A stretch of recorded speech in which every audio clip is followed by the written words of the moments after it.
Remember this photo? I called it My Dad in His Garden. I took it exactly 40 years ago on a camera you gave me for my 16th birthday. An analog image from a pre-digital era. But that was a long time ago, and now you're gone. Losing you was hard. I thought I was prepared, but I wasn't. I need to remember you, to keep you close.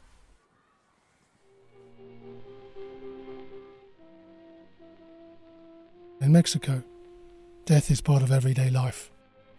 The living and the dead exist side by side. On el Día de los Muertos, the Day of the Dead are remembered and celebrated to keep them safe in the next world.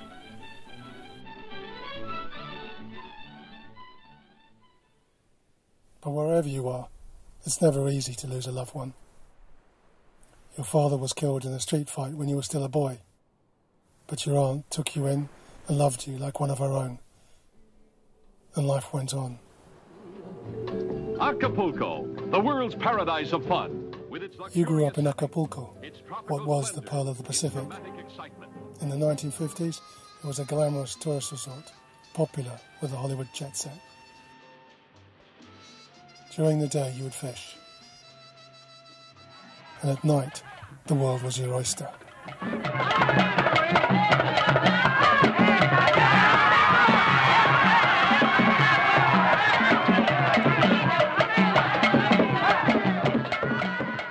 So full of life, so close to death.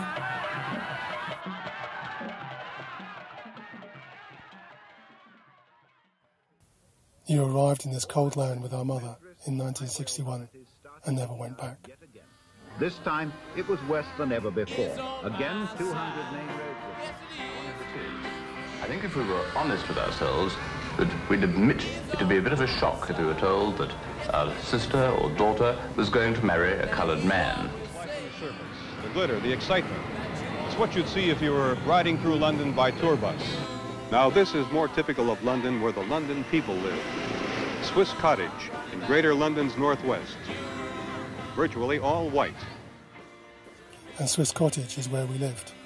You and I, bound by blood ties, thick as thieves, but born into different worlds.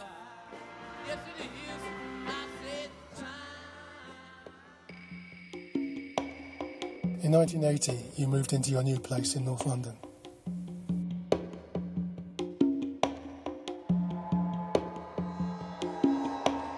Here you are, somewhere between over there and over here. Or as you like to say, I feel like a fish in the wrong pond.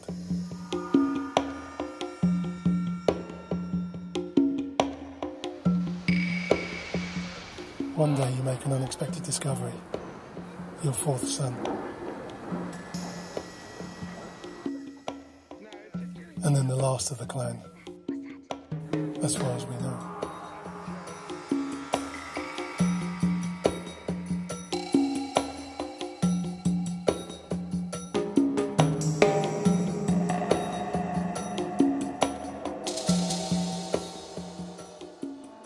In 1995, we travelled to Mexico.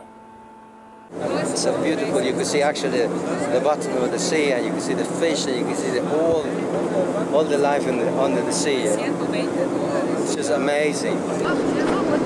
It's like my sister says, this is something to remember. This is only history. You were more or less the same age then as I am now. Time collapses, tumbles in on itself. Really fresh.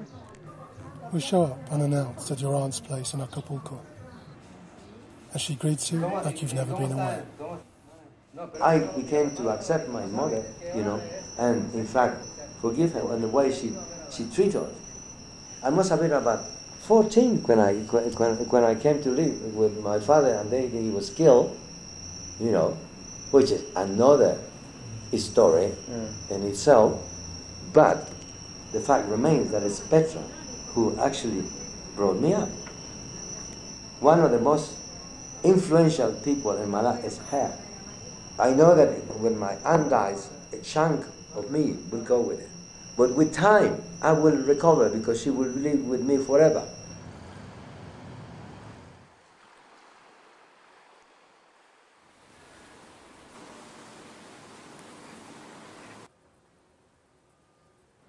painting, a sculpture, photography, sweeping the floor, or whatever you do, you have to be persistent, in order to do your best. The reason why I paint is because it helps me to be sane. I mean, this world is absolutely mad, so I paint. It's just purely to do with my soul. That's what I think is important in the way I paint, Then one day you got sick, and a shadow passed over the sun. Since they said I have cancer, it was like they hit me with a sledgehammer on my head. And I said, well, that's it. It's like being sentenced to death. I didn't paint and didn't draw for a long, long time. And I tell you, it hasn't been easy at all. It hasn't been easy at all.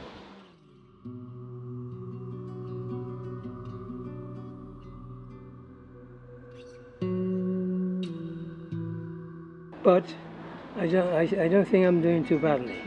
Basically, for a long time, I'm just trying to cope some. That's all I do. That's all I do.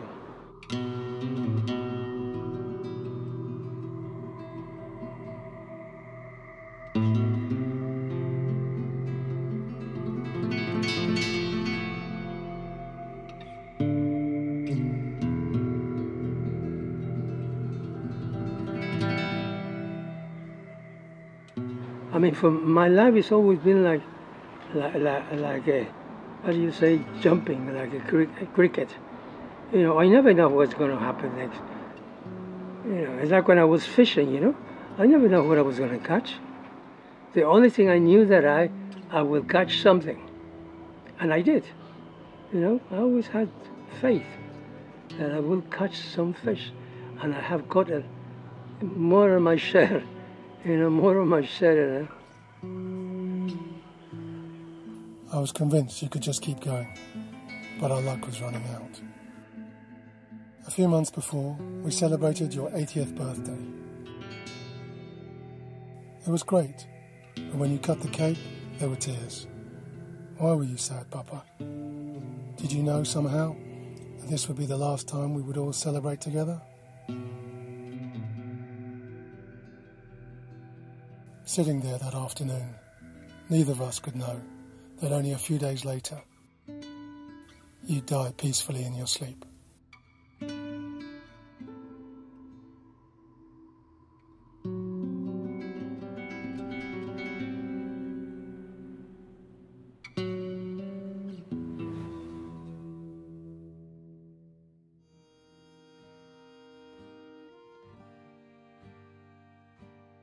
But we all have to go sooner or later, and you had a good run for your money. You had plenty of adventures. You loved and were loved. And you have a stack of work to be proud of. What else can you ask for?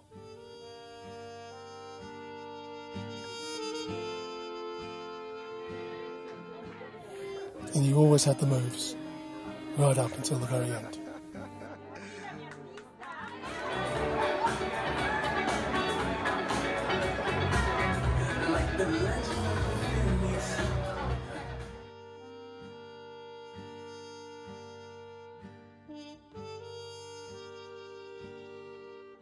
I think of you and remember you,